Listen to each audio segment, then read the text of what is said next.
என்ன மாதிரியான பேட் ஹேபிட்ஸை விட்டாங்க அப்படின்னா ரிஷபராசி என்பர்களுக்கு ரொம்ப பெட்டராக இருக்கும். சின்ன சின்ன பிரச்சனையை கூட பெருசாக எடுத்து பேசுறது, அதனால ஒரு 3 நாள் உட்காந்துப்பாங்க கவலைப்பட்டுட்டு அழுதுட்டு, எனக்கு ஏன் இப்படி ஆயிடுச்சு அப்படின்னு சொல்லிட்டு. ரொம்ப ஹாப்பியாக இல்லாமல் ஒரு மாதிரி இறுக்கமாக இருப்பாங்க ஒரு சில பேர்லாம். ட்ராவல் பண்ணும்போது இவங்களுக்கு ஃப்யூச்சர்ன்ற ஒரு விஷயமே இல்லாமல் கூட போகலாம்.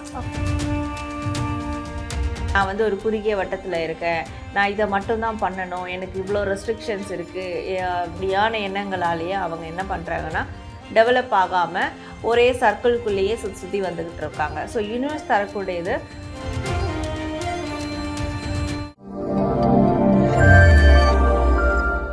ஸோ இந்த ரிஷபராசி அன்பர்கள் ஒரு விஷயத்தை பண்ண போகிறாங்க அப்படின்னா அவங்க என்ன பண்ணிட்டு போனால் அந்த காரியம் வந்து 100% சக்ஸஸ் ஆகும். ஸோ ரிஷபராசி இவங்க எதை பண்ணிட்டு போனால் அந்த காரியம் வெற்றி அடையும் அப்படின்னு பார்க்கும்போது அவங்க வந்து சந்தோஷமாக பண்ணணும். எதை செஞ்சாலும் சந்தோஷமாக வந்து செய்யணும்.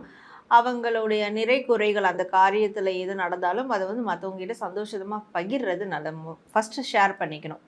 கூட இருக்கவங்ககிட்டயோ ஃப்ரெண்ட்ஸ்கிட்டயோ ஃபேமிலிக்கிட்டேயோ அந்த நிறை குறைகளை அவங்க ஷேர் பண்ணிக்கும் போது அவங்களுக்கு ஏதாவது ஒரு ஆறுதலோ இல்லை ஒரு சப்போர்ட்டிவ் எனர்ஜியோ ஒரு அந்த சந்தோஷத்தினுடைய அந்த ரெட்டிப்புத்தன்மையோ ஏதோ ஒன்று உருவாகும். அதனால் இன்னும் அவங்களுக்கு ஒரு உத்வேகம் தான் கிடைக்கும். அதனால் 2 விஷயம், சந்தோஷமாக அவங்க செய்யக்கூடிய செயலை வந்து செய்யணும், அண்ட் மற்றவங்கக்கிட்ட அதை ஷேர் பண்ணணும். ரொம்ப நெருக்கமானவங்க கிட்ட அதனுடைய நிறை குறைகளை ஷேர் பண்ணணும். ஸோ இதை பண்ணாலே அவங்களுக்கு இமோஷ்னலி அவங்க கொஞ்சம் நல்ல வெல்பீயிங்காக இருப்பாங்க. அதனால அவங்க செய்யக்கூடிய காரியங்கள் கரெக்டாக சக்ஸஸாக பண்ண முடியும். ஓகே, சூப்பர், ரொம்ப அழகாக சொல்லிட்டீங்க. இவங்க ஒரு விஷயம் பண்ண போகிறாங்க அப்படின்னா யாருக்கிட்ட ரொம்ப கேர்ஃபுல்லாக இருக்கணும். இல்லை வெளியில் போகிறாங்க அப்படின்னா நிறைய பேருக்கு ஒரு பயம் இருக்கும். இவங்களை பார்த்தா வந்து இவங்க கண்ணு வச்சுருவாங்களோ, இல்லை இவங்க பொறாமப்பட்டுருவாங்களோ, இவங்க நம்மளை வந்து ஒரு மாதிரி டாமினேட் பண்ணி பேசுவாங்களோ அப்படின்னு எல்லாருக்குமே ஒரு தாட் இருக்கும். ஸோ ரிஷபராசி என்பர்கள் அப்படி வெளியில் போகிறாங்க, ஏதாவது ஒரு விஷயம் பண்ண போகிறாங்கன்னா எந்த மாதிரியான நபர்களை தவிர்க்கிறதா அவங்களுக்கு நல்லது? ஸோ ரிஷபராசி எந்த மாதிரியான நபர்கள் தவிர்க்கிறது நல்லதுன்னா, எப்போவுமே ஒரு கூல் டவுனாக இல்லாமல் கொஞ்சம் எப்போவுமே ஒரு அக்ரெசிவாக ரொம்ப ஒரு ஹாட் கேட்டகரியாக இருப்பாங்க. அந்த டைப் சுருன்னு பேசுகிறவங்க, இல்லை வந்து ரொம்ப ரொம்ப ஹாப்பியாக இல்லாமல் ஒரு மாதிரி இறுக்கமாக இருப்பாங்க. ஒரு சில பேர்லாம் எப்போவுமே ஒரு கோபத்தோடையே இருப்பாங்க. இப்படியாப்பட்ட ஆட்கள் எல்லாம் அவங்க வந்து அவாய்ட் பண்ணிக்கிறது நல்லது. வேறு வழியே இல்லை, அவங்களோட தான் நான் ட்ராவல் பண்ணணும், அவங்கள எனக்கு பிடிச்சிருக்கு அதனால் அவங்ககிட்ட பேசுகிறேன் அப்படிலாம் இருந்தாங்கன்னா ஸோ இவங்க ஏதாவது பண்ணிக்கிற மாதிரி தான் அது. ஏன்னா அப்படியாப்பட்ட நபர்கள் இவங்களுக்கு சூட் ஆக மாட்டாங்க. ஸோ மேற்கொண்டு அவங்களோட ட்ராவல் பண்ணும்போது இவங்களுக்கு ஃப்யூச்சர்ன்ற ஒரு விஷயமே இல்லாமல் கூட போகலாம். ஸோ அது நல்லா பெஸ்ட்டாகவும் இல்லாமல் போகலாம். ஸோ அதனால் அப்படியாப்பட்ட நபர்களை இவங்க கண்டிப்பாக அவாய்ட் பண்ண. ரொம்ப வந்து ஹாட் டைப் ஆஃப் பர்சனாலிட்டி, ஒரு வார்ம் பர்சனாலிட்டி, அந்த மாதிரியான பர்சனாலிட்டி கேரக்டர்ஸை கொஞ்சம் அவாய்ட் பண்ணிக்கிறது நல்லது. சூப்பர். ஸோ என்ன மாதிரியான பேட் ஹேபிட்ஸை விட்டாங்க அப்படின்னா ரிஷபராசி என்பர்களுக்கு ரொம்ப பெட்டராக இருக்கும்?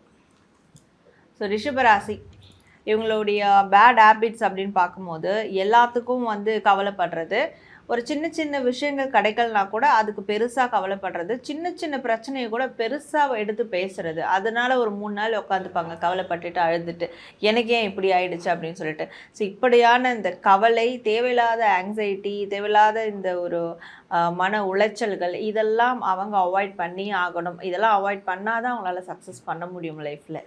ஓகே, ஸோ எல்லாருக்குமே வந்து ஒரு தனித்திறமைன்னு ஒரு விஷயம் இருக்கும். ஸோ இப்போ ரிஷபராசி அன்பர்கள் கேட்டால் என்ன மாதிரியான ஹைடன் ஸ்ட்ரென்த் இருக்குது? ஸோ ரிஷபராசியோட ஹிடன் ஸ்ட்ரென்த் அப்படின்னு பார்க்கும்போது இவங்க எந்த நேரத்துலையும் அதிரடியான முடிவுகள், மாற்றங்களை வந்து எடுப்பாங்க. அதுதான் உண்மையாக அவங்களுக்கு ஸ்ட்ரென்த்தாக இருக்கும். நிறைய பேர் சடனாக ஒரு சேஞ்சஸ் பண்ண மாட்டாங்க. அதுக்கு வந்து வருஷக்கணக்கு, மாத கணக்கில் பிளான் பண்ணுவாங்க, அதை யோசிப்பாங்க, சஜஷன் எடுப்பாங்க, அப்புறம் வந்து அதை எடுக்கிறதா வேணாமா அப்படின்றத யோசிப்பாங்க. பட் இவங்களை பொறுத்த வரைக்கும் எப்படின்னா, ஒன்று பண்ணணுன்னா உடனே அதை சேஞ்ச் பண்ணிவிடுவாங்க. அந்த டிரான்ஸ்ஃபர்மேஷனை சட்டுன்னு பண்ணிவிடுவாங்க. அது ஆக்சுவலாக அவங்களுக்கு வந்து எப்போவுமே ஸ்ட்ரென்த்து தான். இவங்க எப்போ ஒரு விஷயத்துக்காக கவலைப்பட்டு முடங்கி உட்காடுறாங்களோ அதுதான் அவங்களுக்கு மைனஸாக இருக்கும். பட் ஓகே, இது ஒரு நடந்துருச்சா உடனே நான் மாற்றிக்கிறேன், உடனே இதிலேருந்து நான் வேறு விஷயங்களை பார்த்துக்கிறேன் அப்படின்ற அந்த ஒரு டிரான்ஸ்ஃபர்மேஷன், சடன் சேஞ்சஸ், இது அவங்களுக்கு எப்போவுமே ஒரு ஹிடன் ஸ்ட்ரென்த்தாக தான் இருக்கும். சூப்பர். ஸோ ரிஷபராசி என்பர்களுக்கு நம்ம யூனிவர்ஸ் கொடுக்கக்கூடிய மெசேஜ் என்ன? ஸோ ரிஷபராசி இவங்களுக்கு யூனிவர்ஸ் தரக்கூடிய மெசேஜ் என்ன அப்படின்றது பார்க்கும்போது, இந்த உலகத்தில் வந்து எல்லாருக்கும் எல்லா விதமான நன்மைகளும் இருக்குது, எல்லா இடங்களும் இருக்குது, எல்லாருக்கும் எல்லாமே சொந்தம் தான். ஸோ அதை ஃபஸ்ட்டு இவங்க வந்து மனசில் ஏற்றுக்கணும். நான் வந்து ஒரு குறுகிய வட்டத்தில் இருக்கேன், நான் இதை மட்டும்தான் பண்ணணும், எனக்கு இவ்வளோ ரெஸ்ட்ரிக்ஷன்ஸ் இருக்குது, வெளியில் போனால் நான் யாரோ இவங்களோ நான் எப்படி சர்வை பண்ணுறது, இப்படியான எண்ணங்களாலேயே அவங்க என்ன பண்ணுறாங்கன்னா டெவலப் ஆகாமல் ஒரே சர்க்கிள்குள்ளேயே சுற்றி வந்துக்கிட்டு இருக்காங்க. ஸோ யூனிவர்ஸ் தரக்கூடியது இந்த உலகம்ன்றது எல்லாருக்கும் பொது. ஸோ அதனால் உங்களால் எங்கே போனாலும் உங்களால் வந்து சர்வை பண்ண முடியும். அதற்கு இதுவாக தான் இந்த பிரபஞ்சமே வந்து உருவாயிருக்கு. அப்போ அதை ஃபஸ்ட்டு நீங்கள் வந்து மனசில் ஏற்றுக்கணும். அண்ட் இவங்க என்ன விஷயங்கள் பண்ணிகிட்டு இருக்காங்களோ, என்ன ப்ரொஃபஷனில் இருக்கிறாங்களோ அதை வந்து இன்னும் என்லார்ஜ் பண்ணணும், இன்னும் வந்து எக்ஸ்ப்ளோர் பண்ணணும். ஸோ அதற்கான விஷயங்களை இவங்க மேற்கொண்டால் மட்டும்தான் இவங்களுடைய ஃப்யூச்சர் ரொம்ப பெருசாக இருக்கும். அண்ட் ஃப்யூச்சர் ஒரு கம்ப்ளீஷன் கொடுக்கும். இப்போ ப்ரெசென்ட்டில் இல்லாத ஒரு கம்ப்ளீஷன் ஃப்யூச்சரில் அவங்களுக்கு வந்து கொடுக்கும். ஸோ அதனால் ஒரு குறுகிய சர்க்கிள் இல்லாமல் அவங்க சர்க்கிளை பெருசு பண்ணக்கு பார்க்கணும்.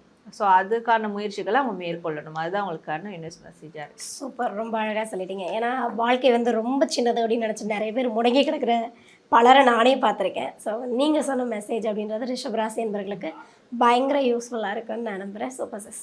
ஸோ இந்த வீடியோ பார்த்துட்டு இருந்த 12 ராசி அன்பர்களுக்கும் என்னுடைய அன்பான வேண்டுகோள். ஸோ மேம் சொன்னது எந்த அளவுக்கு ப்ரெடிக்ஷன் உங்களுக்கு உங்கள் லைஃப்பில் வந்து நடந்திருக்குது, ஸோ இதெல்லாம் ஃபாலோ பண்ணி நான் சக்ஸஸ் ஆகிட்டேன் அப்படின்னா கண்டிப்பாக கமெண்ட்டாக சொல்லுங்கள். ஸோ உங்களுக்கு இந்த யூனிவர்ஸ் சொன்ன மெசேஜ் பிடிச்சிருந்தது அப்படின்னா லவ் யூனிவர்ஸ் அப்படின்னு கமெண்ட் கண்டிப்பாக போடுவீங்க நான் நம்புகிறேன். So thank you.